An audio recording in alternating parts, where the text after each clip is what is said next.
तो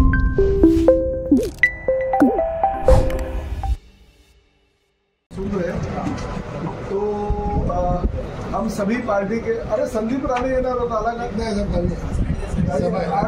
हमारे पूरे के पूरे 400 पार का जो नारा है वो पार करना है और हमारे लोकप्रिय और लाडले प्रधानमंत्री आदरणीय नरेंद्र जी मोदी इनको तीसरी बार पंतप्रधान के रूप में देर आए दुरुस्त आए। नमस्कार, मैं हूं केतन बारिया, आप देख रहे हैं हम तो पूछेंगे।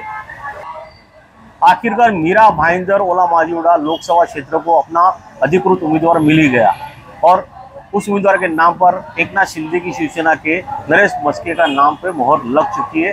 और इस बीच में जितने भी कार्यकर्ता हैं या उनके सहयोगी दल जो नाराज हुए थे, नरेश मस्के ने उन सब से समन्वय बनाने की कोशिश की और उनके साथ ही साथ चलते आज उन्होंने पत्रकारों को भी संबोधित किया और पत्रकारों से भी उन्होंने अपनी राय मांगी और पत्रकारों से भी विनती की कि मैं भी आपके क्षेत्र से ही कार्य क्षेत्र से गुजर चुका हूं, तो पत्रकार के नाते एक चौथे स्तंभ के नाते आप उनके हाथ मजबूत करें ताकि मीरा भाईंदर शहर का विकास हो सके।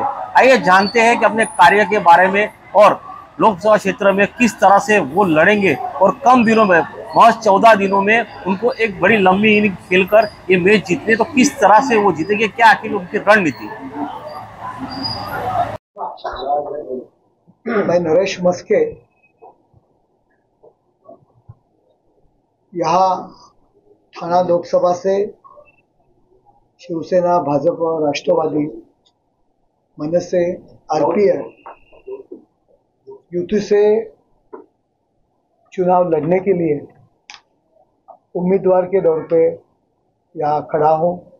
माननीय नरेंद्र मोदी जी, अमित भाई शाह, इनके मार्गदर्शन में हमारे मुख्य नेता और मुख्यमंत्री एकनाथ शिंदे साहब, देवेंद्र फडणवीस साहब, अजित दादा, राज ठाकरे, रामदास जी आठवले साहब, उनके निर्देश पे ये लोकसभा का उम्मीदवार करके मुझे चुना गया है आणि त्या सर्वांमध्ये या ठिकाणचे आमदार प्रतापजी सरनाईक साहेब, गीताताई असतील या ठिकाणी उपस्थित, रवींद्र पाठक असतील, रवी व्यासजी आहेत, हेमंतजी आहेत,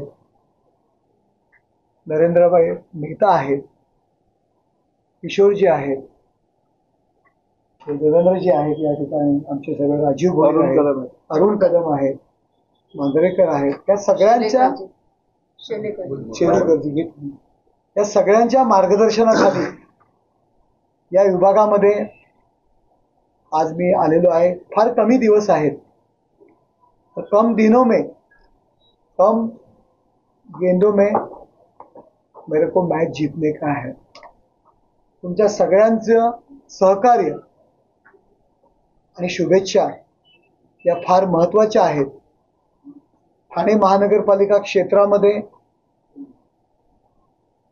गेले 4 टर्म नगरसेवक, सभागृह नेता, स्थायी समिती सभापती आणि महापौर म्हणून मी काम केलेलं आहे।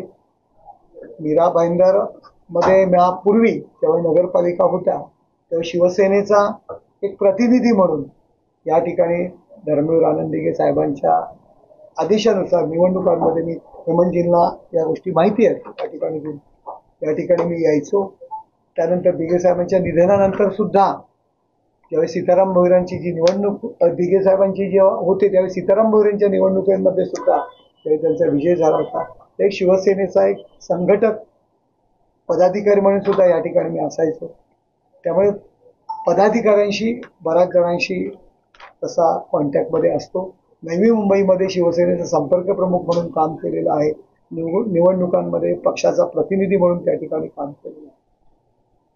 परंतु जे काही मीरा भाईंदरचे जे प्रश्न आहेत, मीरा भाईंदरच्या ज्या समस्या आहेत, त्या जाणून घेऊन स्थानिक आमदार असतील, स्थानिक सर्व लोकप्रतिनिधी, आमच्या महायुतीतील सर्व घटक पक्ष आहेत, त्यांच्या सर्व सन्माननीय पदाधिकाऱ्यांशी संवाद साधून केंद्राच्या ज्या काही अडचणी आहेत त्या सोडवण्याच्या दृष्टीने प्रयत्न करीत। मीरा भाईंदर महानगरपालिका म्हटलं, आमची ठाणे महापालिका म्हणा, नवी मुंबई महानगरपालिका, आर्थिक जे काही गणित असतं आणि कोविड नंतर महापालिकेचे आर्थिक परिस्थिती फारशी ढेपाळलेली आहे सर्वच महापालिकेची। परंतु केंद्राचा निधी आणून जरी आम्ही सत्तेवर असलो तरी सुद्धा केंद्राचा निधी जर अभ्यासपूर्ण जर आपण त्याचा अभ्यास केला आणि केंद्राच्या माध्यमातून जेवढा निधी आपण उपलब्ध करून देऊ तो फार महत्त्वाचा आहे. कारण काय होतंय, यापूर्वी सुद्धा काही खासदारांनी कामं केली, परंतु केंद्राचा निधी जो आणायला पाहिजे होता तो त्या प्रमाणात आणला नाही. महानगरपालिकेकडे पाठपुरावा करायचा, महानगरपालिकेचा निधी वापरायचा आणि मग त्याचं क्रेडिट घ्यायचं, अशा पद्धतीने काम करण्याची पद्धत नाहीये. खासदाराचं काम हा केंद्र शासनाचे जे काही रखडलेले जे काही विषय असतील, समस्या असतील, तर त्यांच्याकडे काय अडकलेले विषय असतील ते सोडवणं आणि जास्तीत जास्त केंद्राचा निधी आणणं. स्मार्ट सिटीच्या माध्यमातून आमच्या ठाणे महानगरपालिकेचा झालेला विकास तुम्ही पाहिला. त्यामध्ये विविध योजना असतील, अमृत योजना असतील, अनेक योजना असतील, त्या आम्ही आणल्या आमदारांच्या सगळ्यांच्या सहकार्याने आणि ठाणे शहराचा त्या पद्धतीत विकास झालेला आहे. तशाच पद्धतीने मीरा भाईंदर सुद्धा स्मार्ट सिटीमध्ये जर अंतर्भाव त्या ठिकाणी झाला, काही झोपडपट्ट्या आहेत रेल्वेच्या जागेत सरनाईक साहेब म्हणाले, त्याच्या परवानग्या घेणं. शेवटी रेल्वेला सुद्धा त्याचा फायदा होऊ शकतो जर अभ्यास केला तर. जर त्या जर जमिनी मोकळ्या असतील तर रेल्वेचं सुद्धा उत्पन्न वाढू शकतं, परंतु अभ्यासपूर्ण रीतीने त्या जर मांडल्या रेल्वेकडे आणि रेल्वेच्या माध्यमातून ती जागा ताब्यात घेऊन मग महानगरपालिका असेल, राज्य, त्या माध्यमातून त्याचं सुनियोजन कसं होईल अशा पद्धतीने काम करण्याचा मी प्रयत्न करेन. आणि आपलं सहकार्य फार महत्त्वाचं आहे आणि ते मागण्याकरता शेवटी कुणाला राजा बनवायचं आणि कुणाला भिकारी बनवायचं हे जर पाहिलं तर मीडियाच्या हातात आहे. मीडिया आपण म्हणतो लोकशाहीचा चौथा स्तंभ, खरोखर चौथा स्तंभ आहे. उद्या मीडियाने मनात ठेवलं एखाद्याची वाजवायची तर तुम्ही 100% वाजवू शकता, पण तुमच्या हातात आहे.